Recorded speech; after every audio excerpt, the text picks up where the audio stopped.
Hello, and welcome to the Ringer NBA show. It's Group Chat. Haley O'Shaughnessy. Hello. Justin Verrier. Hi.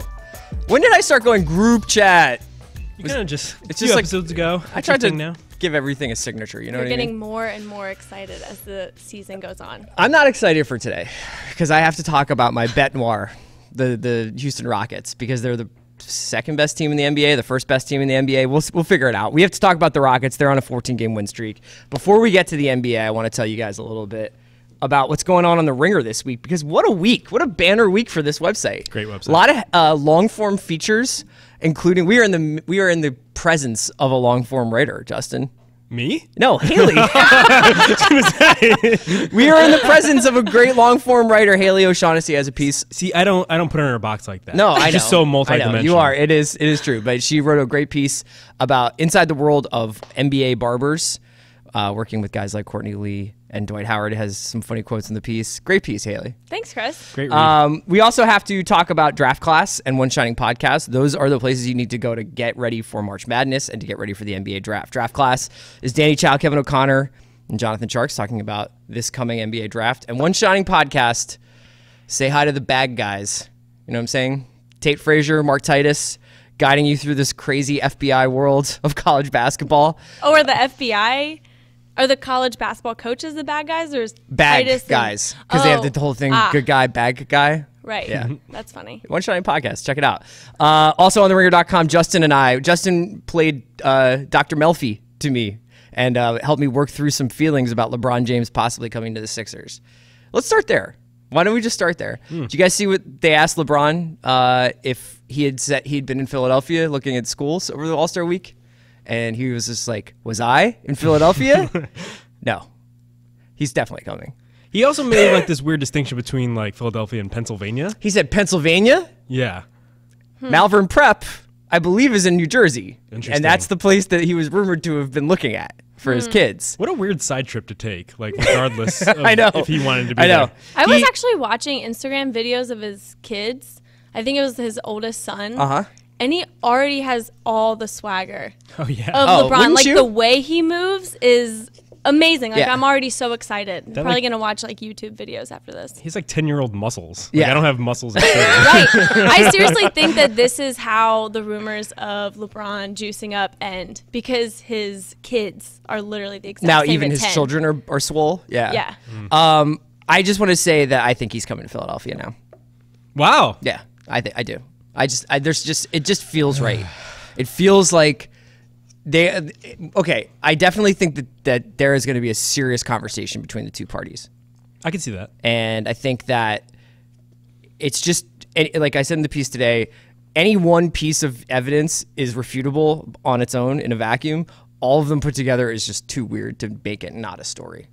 Yeah, I think LeBron likes to flirt with other teams. I think he likes to be wanted. He's not flirting with the Lakers like this. Maybe he knows that Magic Johnson would get like fined $3 million the next time he tampers. Right. I think we're just in a different phase. I think we did all that, and now he basically is just responding to everyone that's kind of putting it out there in the ether. Yeah. I think he wants to stay in the East, too. Yeah. That's big. I mean, if you look at his legacy, like just stacking up finals appearances, if you can't get titles, that's still an accomplishment.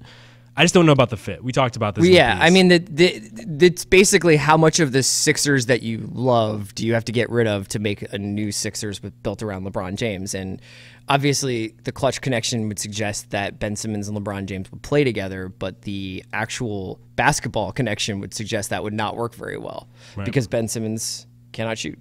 Yeah, and Dario, another guy who's similar in type. It just he makes decisions ultimately, I believe, because of the basketball decision, because it helps him win titles. Yeah. And I don't know, as currently constructed, the Sixers would do that. But on the other hand, he's also gone to teams and kind of got them to trade their best assets. Andrew Wiggins never played for the Cavs as a result of LeBron Turns out he getting wasn't there. the best asset. Yeah, exactly. Haley's face when I said that was pretty Yikes. gripping. Okay, yeah, I think he's coming. We'll see. I just think I just have a weird feeling, my spidey sense. Let's talk about the Rockets. So the Rockets beat the Clippers in their return to the hallway brawl. 105-92 last night. They have two 14-game win streaks this season. They are 33-3 when James Harden and Chris Paul play. They're making me a huge Warriors fan. I don't know why I can't get over the hump with this team. There's something about them that feels like a cheat code, I think. There's something about it that feels like it's like you're trying to game basketball a little bit. They're a cheat code? Golden State hasn't been that for like the last 3 years. Yeah, but I don't see Golden State. It's hard to explain it. I respect how the Rockets have like literally changed the geometry of the game. I watched some of the plays last night, and they were accounting for the idea that Eric Gordon was going to make a shot 5 feet from behind the 3-point arc. You can't defend that in traditional NBA defensive schemes. I mean, there's just eventually they will find an open shooter who's like gonna have a 40% shot of making a shot, even if it's like 36 feet away. That is crazy. But I think there's just a stodgy old man in me who's just like, I just like to see a little bit more. I don't like the idea that they've solved the Rubik's Cube. You're like a fair weather fan, except like a fair weather hater. I've hated the Rockets this entire Harden run. I've never liked the Rockets since Harden's been on the Rockets. I'm going to do a little fact check on that after this pod. Why? You think you're going to find some evidence of me being like, man, I love the Rockets? Weren't you like pretty hot on them when you literally made up that Chris Paul was going to go there, and then like a month or 2 months later it actually happened? Where the weather vane takes me. It's not. That wasn't like I'm into this. That was just like I can't ignore what I'm seeing. Well, it's interesting that you specifically pick out Eric Gordon hitting long threes, because isn't that just Steph Curry's move? Like, so if anything, they're just kind of following suit with a certain trend. I think that there's something about the pace that they play with in possessions, and the tempo that they play at, and the way in which they probe for baskets is somehow frustrating to me. And I'm open to the idea that like I'm just a hater. I'm open to the idea that that I have some sort of like strange Russ thing going on about Harden and that's affecting how I like them. But they've proven over and over again that they're an elite team. Like there's no conversation about that. I'm not arguing whether or not they're great. I'm arguing whether or not I like them and whether or not I like watching them. Yeah. They're so fun. That's ridiculous. Did you watch Harden literally destroy a man's life last night in 3 seconds? That was kind of corny. Oh my god! Okay. Oh my god! That's Come on. You really, you know what? I hate to get 90s, but like someone should have dropped a forearm on Harden the next time he went down the lane. What did you do when Allen Iverson stepped over Lou? Well, were you excited? But you know about what? it? Allen Iverson used to catch forearms though. When he would do crazy shit, Anthony Mason would bury a forearm into his sternum. And that, like, there was a logic to it, and that made what Allen Iverson did even crazier. Harden can't control that the league is softer. That's not his problem. We do not support violence on the Ringer NBA. I don't know why I'm sounding like a 90s Knicks fan all of a sudden. I don't mean to sound like this. Like, I love like progressive basketball. There's a part of me that wants to appreciate this Houston moment for what it is, but there is something about the way that they like kind of lope up the court, and they have these two elite point guards that probe and probe and probe, and then they finally find the soft spot, and somebody hits a 35-footer. Yeah, the fuck you vibes on this team are just out of control right now. And I don't think you ever got that with the Warriors, even though like Draymond is tough, but like he says such funny stuff, it kind of almost like dulls and like some of the sharp things that he says. Whereas like with Harden, there really isn't another side to it. And with Chris Paul, there isn't really another side to it. It seems like they don't really balance out some of like the sharp, like harsh things that they're willing to say and do with something more likable. And I think what you're saying, it almost speaks to the way they play. It's like just so cold, hard, and efficient, where it's like nothing in the middle ground, whatever. And I think that might be what you're getting at. Yeah, it really, really could be Russ. It really could be the fact that I feel that's actually fair.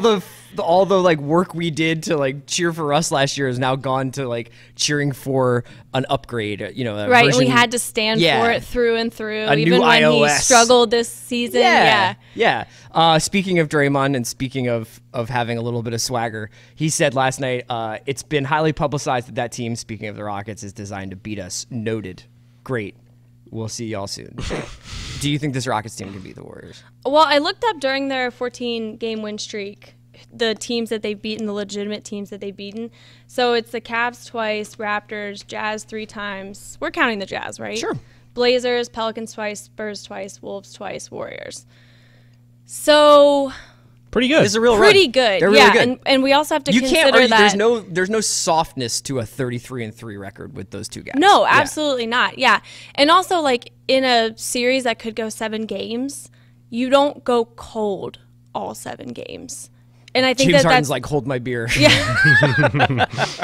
And even if they did from outside, like, you have James Harden and Chris Paul able to drive in whenever they want, draw fouls whenever they want. Yeah, tactically, this is going to be a fascinating postseason, especially for Rockets opponents, because I think that we typically say, or we used to say, playoff basketball is different. Every possession matters. There's not going to be easy threes. There's not going to be Wesley Johnson laughing on the ground as James Harden stares him down. There's going to be someone making a run at every one of these threes trying to chase them out. Do you think it matters? Yes and no. I could definitely see it working against them. I've always been been curious about playoff Chris Paul and how he meshes with James Harden. I think that was one of the biggest questions I had going into the post-New Year's period. Just like, yeah, this obviously works. I think they've even gotten better in their small ball lineups with just PJ Tucker and Luke Mbamute. They've been just very good in those sets. But I do wonder, when Chris Paul becomes just uber Chris Paul and he wants to put the vice grip on a game, I wonder how that's going to affect things. But the one thing that I thought was really interesting is Kevin Pelton had a story on ESPN about the Rockets the other day. And he said before the Rockets, the best competition the Warriors had in this run was that 67-win Spurs team. They had the highest point differential of any other team, any Cavs team, whatever. Both the Rockets and the Raptors are on that same level.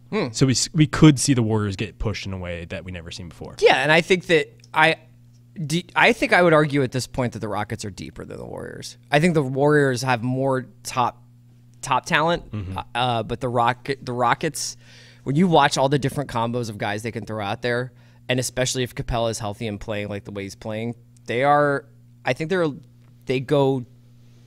and 9th guys are better than the Warriors' 8th and 9th guys. It might not matter in the playoffs. Right, that it's taken us this long to even mention Capella, like, says something about how deep they are, because he's truly, like, one of the most influential players on the team. 100%. Speaking of influential players, Tate Frazier from One Shining Podcast had a tweet the other day. I'm going to mangle it a little bit, but I'll get the essence of it right, which is the only thing you can hope to do with Tate. Hashtag UNC.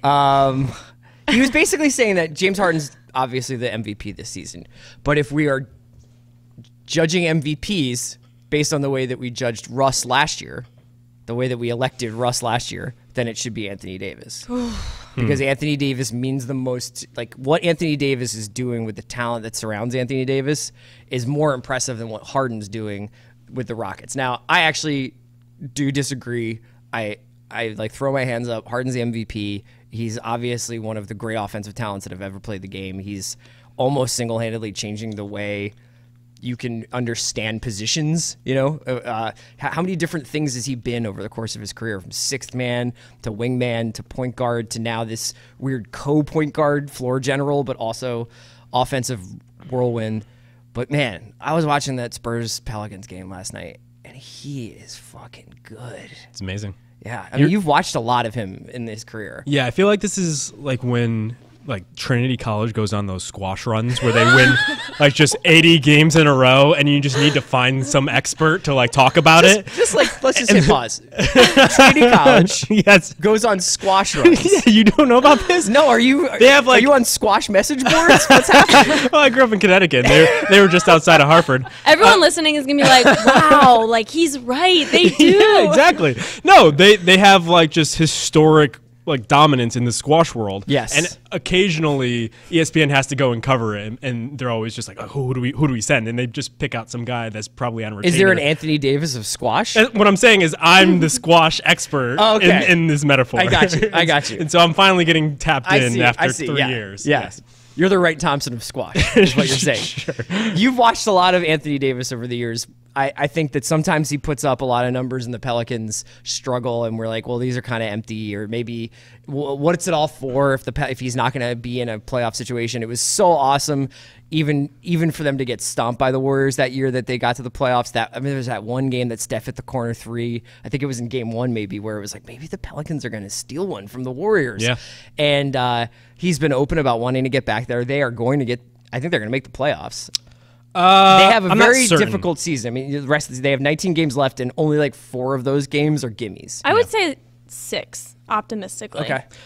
I saw one stat today that said that they had come back and won from a 15-point deficit 9 times this year, which seems like a lot. And you look at their recent just win streak and just the games before that, everything's been very close. They've been playing at just an incredibly high pace. I looked it up the other day, and it would be like the highest in 30 years. Jeez, really? Yeah, and so they're winning a lot of track meets, and I think there's something to be said about that they've been winning these games that I remember last year that they would always come out on the other side of it because they just didn't have that little extra to get by. And so maybe this will all work out for them, but I also wonder if there's a course correction coming in these next couple games. One of the things that's so surprising is I think we just wrote them off after Cousins went out, not necessarily because we didn't believe in their talent, which frankly I didn't, but because if you build an offense around 2 big guys and then you go, I mean they're essentially mimicking the 4-out 1-in offense that was more popular a few years ago.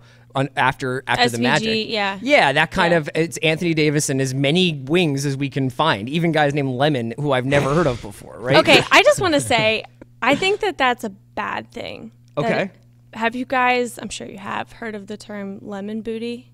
But I can't wait to hear what you have to say. So we're just getting a lot of different looks today. We got Trinity Squash, we got Lemon Booty.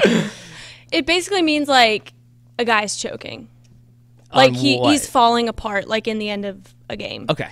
So I didn't think that's where you were going to out go on with lemon. This. Okay. As a name. Maybe as a player. I mean, we're gonna have to see. Okay. They're getting a lot from guys like Holiday, Moore, even Rondo last night, 13 and 12, like looking very motivated. And maybe he's like, it's contract time. But how are they even doing this? I think we always gripe about the talent around Davis, and rightfully so. I think it obscures the fact that they've actually been pretty good when he and Drew Holiday have played throughout their career. Drew has historically had a lot of injury issues, but last season didn't have virtually any, I believe. He missed 10 games early in the season because of his wife's condition. But when they played, I think they were at 500 or above 500, and that wasn't good enough considering the start that they had to make the playoffs. But had they had him for that time, I think they would have been just as good as some of the other teams that were kind of kicking around for that 8th, 7th seed. And then obviously Boogie came in and it changed the whole dynamics of the team, but they are very good together and they've done a good job this year just kind of filling out around them. Rondo's just kind of more of like a better version of what Tim Frazier was giving them the year before. Darius Miller is really good on the wing. Etuan Moore, I think, is completely underrated. And they're still going to get solid. They're getting stuff from Ian Clark. They're getting stuff from Mirotic. They're getting minor, but Diallo's out there coming in and subbing in. Yeah. Well, I mean, did you watch any of this game last night? Yeah, and I also want to say that I think some motivation maybe for Anthony Davis, other than just 100%. Like, man, I want to get back to the playoffs, is like proving to Boogie, like, look, we could do this, and imagine if you were here.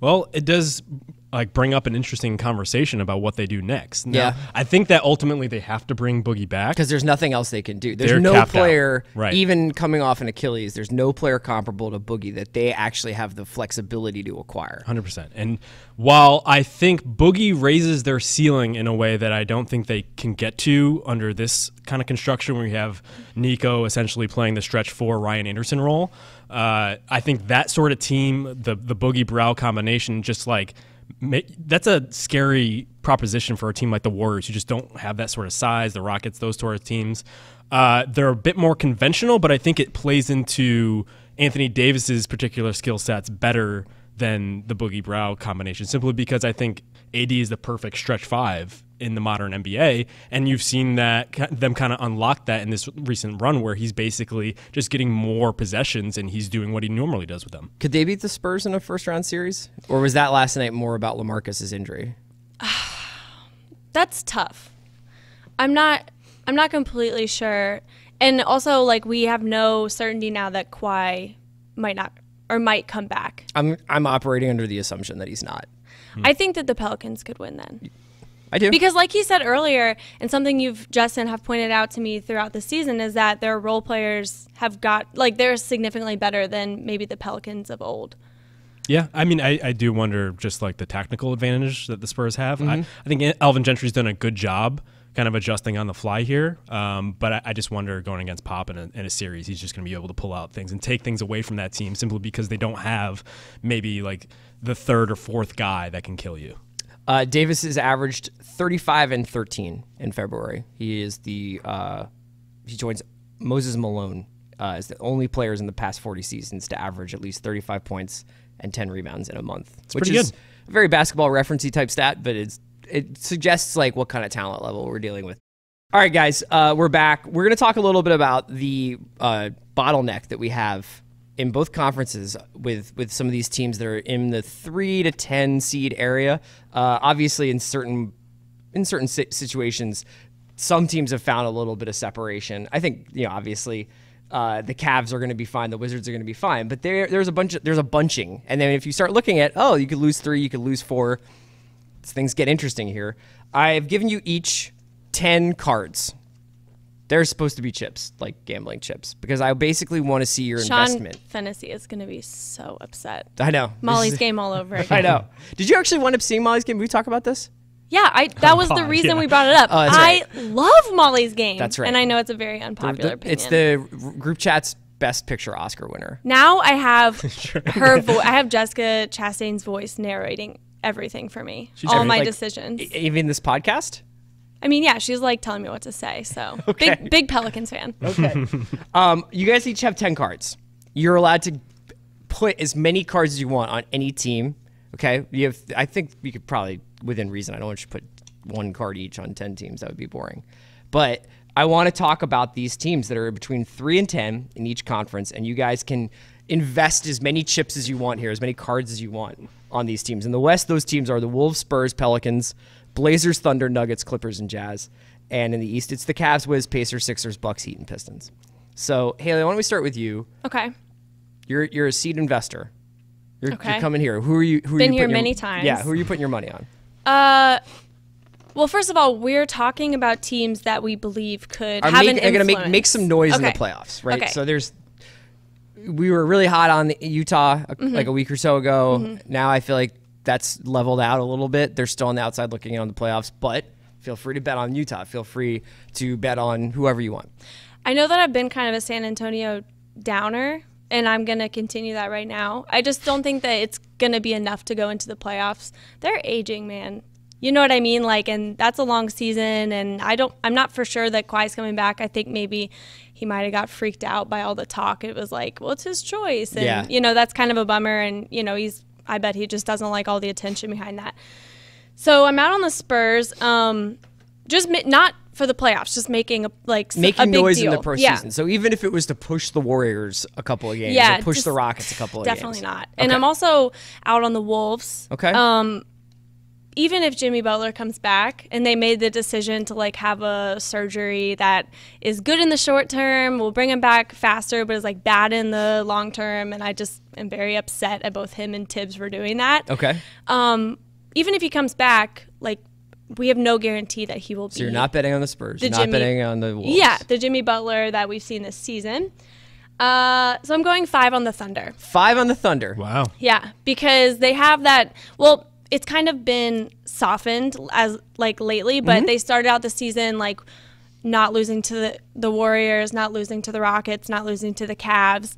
And they've fallen to them a couple times since, but they've only lost to the Warriors once. And then I'm putting 5 in on the Blazers, which is something I would have never expected going into the season.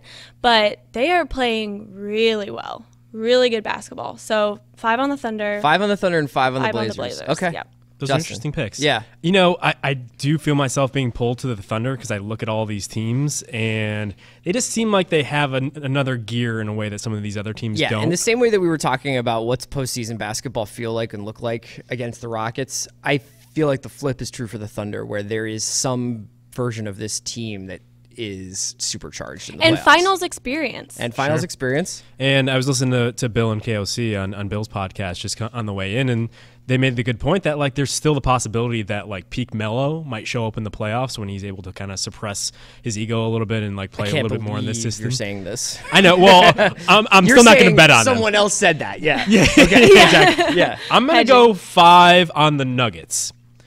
I just really like what they have right now. Jokic is already starting to kick up some dust for MVP. Now it's coming from his head coach, not necessarily from anybody else.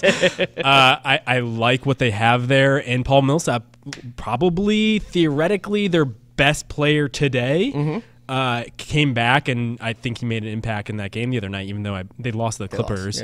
But I just like what they have. I think they could push a team like if the Wolves end up in the 3 seed. Could they be a funky scare the Rockets a little bit? Those would be like 150, 140 games, right? Yeah. The thing about the Rockets that the Nuggets don't have is just the defense. Right. Like I still wonder like what they are defensively, even with Millsap in there. So I'll do 5 on them. I'm gonna go 3 on the Spurs. Okay. Just because I trust the process to a certain degree there. I just believe in playoff pop. Yeah. I just think they managed to win games in those sort of situations. I'm gonna go 2 on Los Pelicanos. Wow, you're really spreading. You're like hedging a lot. 100%. Okay. I don't believe money don't make money. Yes, I'm going 10 on Trinity Squash. Okay, so on the Pelicans. Yeah, Anthony Davis is probably the best player amongst these teams, and you always want to bet on the best player. I am going to go 7 on the Thunder. So, I'm just going to, for the sake of visuals, right? Yeah. 7 on the Thunder because I think in any given series outside of the Rockets and the Warriors, and so this behooved the Thunder to get out of that 7 and get up a little bit. I think they could have 2 or 3 of the best 3 players on the court at any given time. And I understand that they have all sorts of problems, but over and over again, over the course of this season, they have proven that they can play in any game with any team, right? And it's just a matter of actually not having to go to overtime against the Mavericks and waste unnecessary energy over the course of the season. I don't think this is going to be the season that they were hoping for. And I think the Roberson injury really did hurt them. I don't think Corey Brewer is going to make much of a difference. Like I am thrilled for the Florida Gators reunion between him and Billy Donovan, but I don't think that that's like a game-changing addition for those guys. I think there were other players out there at the trade deadline that would have been more interesting for them, but it's too bad that they didn't get in on the Joe Johnson sweepstakes or in on some of the other things. But yeah, I think that they're going to be a really scary team in the playoffs. I think that they're capable of beating the Warriors. Can they beat them 4 times in 7? I don't think so, but I think that they can beat them 2 or 3 times. Right. And against the Mavs, they had 22 turnovers. But something to take away from that is they've closed games really well as of late. And also, I think that they're a team that kind of like plays down to their competition. Yes. In the sense that I feel like the Rockets have been really good at ending games in first and second quarters. The Thunder have been really good at ending games in the last 2 minutes, it seems like. Yeah.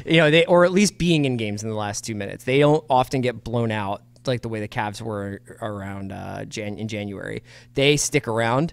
So I'm going to put 7 on the Thunder, which is typical for me. They have Corey Brewer now, so everything's changed. Let's talk about the Eastern Conference.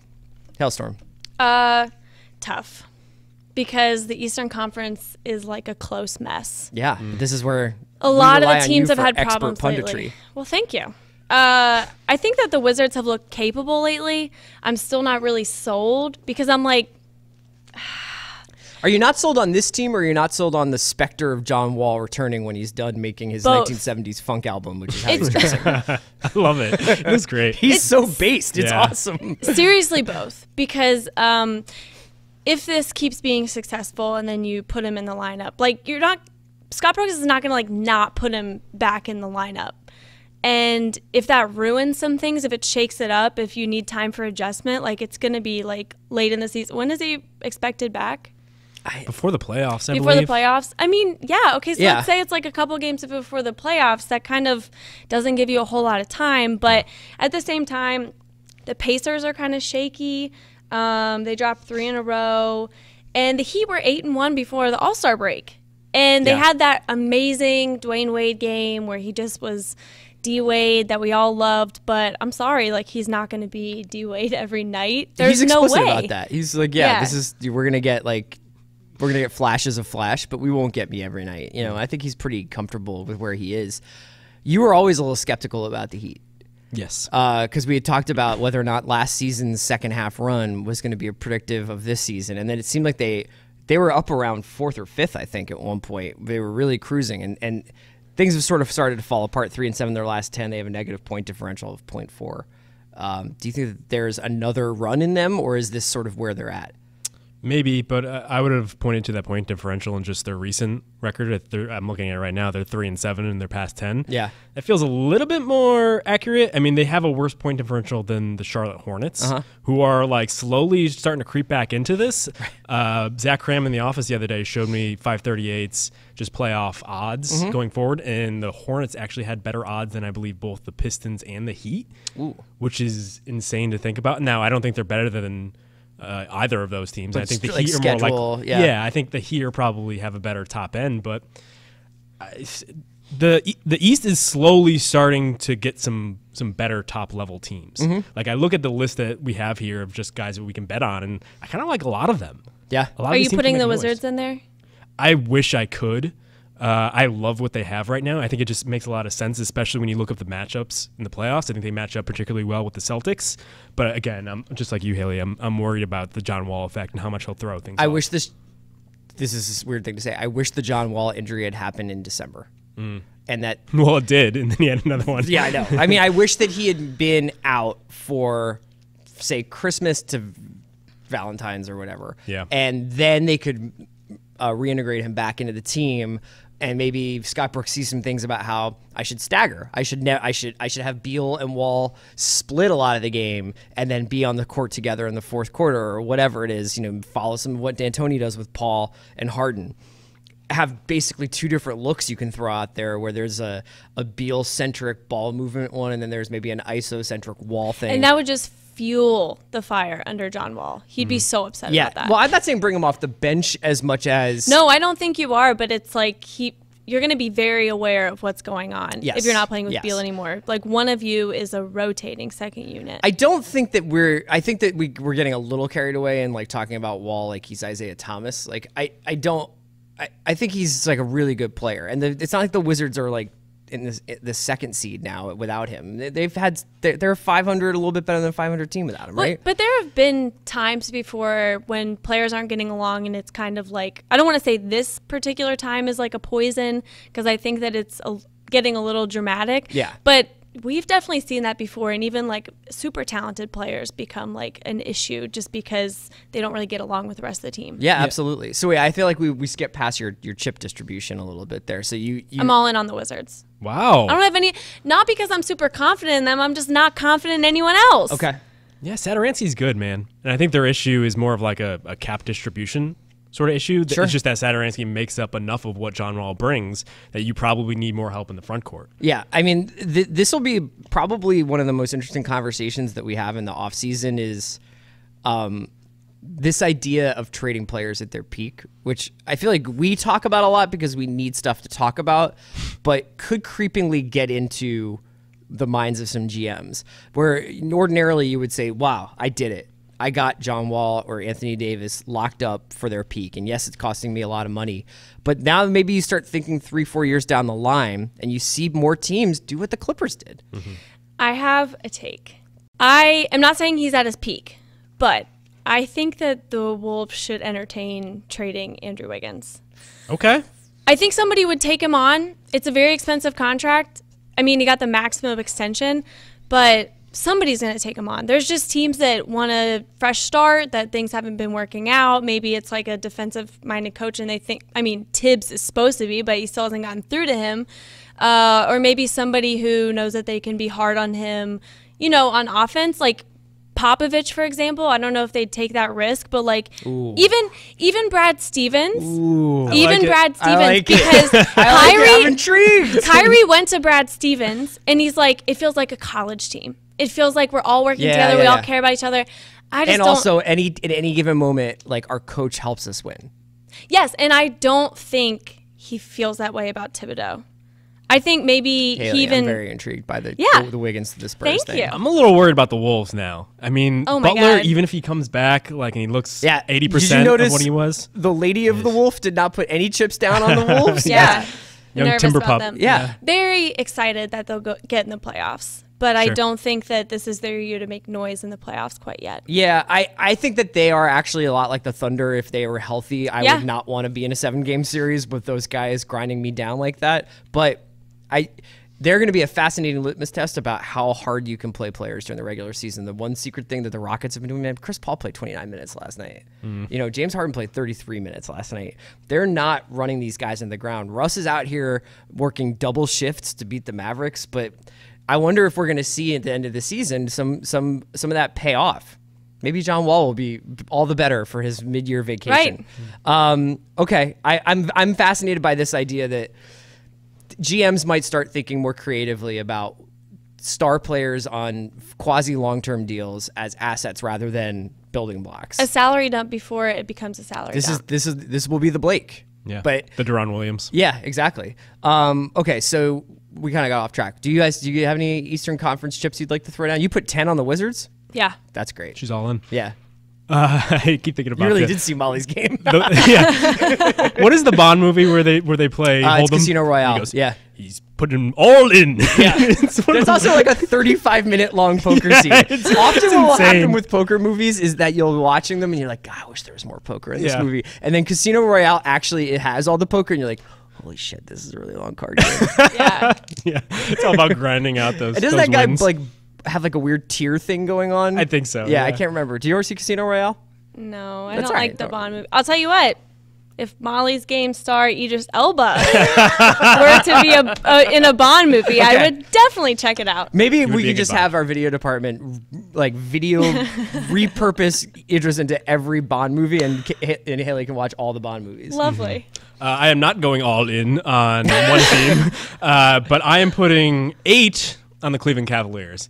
LeBron has been to 7 straight NBA Finals. That's insane. Are they in 4th place? Yeah, Yeah. they're in 3rd place. Okay. And it's funny because I was prepared to make the point that like we sleep on LeBron for MVP over Anthony Davis, even though like LeBron has led them to so many more wins. Not true. The Cavs have 1 more win than the Pelicans right now, which is insane. I just think like they have enough around him at this point that he can just lift them to a higher level. I wouldn't be surprised if they made another Finals. I'm going to put 2 though on your Philadelphia 76ers. Thanks, man. LeBron's future team. I mean, I just think that they have hit a stride here in the second half. All of the math. They know what they are now. The math indicates that like they're a good team. They have Ersan Ilyasova back. I think he's going to make all the difference. You never know when Markelle could come through. Oh, God. Oh my God. Just kidding. I'm just kidding. They got Ersan Ilyasova. It's fine. Yeah.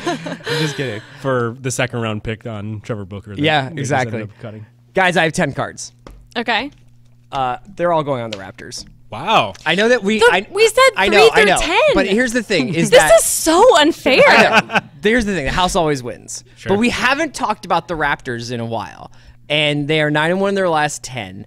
And are they the most underrated great team we've? Absolutely. I mean, like, love I them. can't get. Who do they have to beat? How often do they have to win? How consistent do they have to be? I sincerely believe people don't watch them. I don't. You should. You should. I check in every now and then. It's not more even than that before. they're good. They are fun. Yeah. Like, they are legitimately fun. No, this is the actual problem with this whole question for the Eastern Conference is that nobody here has actually. I don't believe in any of these teams. It's like I'll, in theory, talk myself into the Bucks, and then I'll actually watch them against the Wizards, and I'm like, what are you doing? Yeah. I'll watch them against the Pistons. I'm like, what's going on here? You know, Yeah. what is this team? Who are we looking for? Giannis is God, but he actually.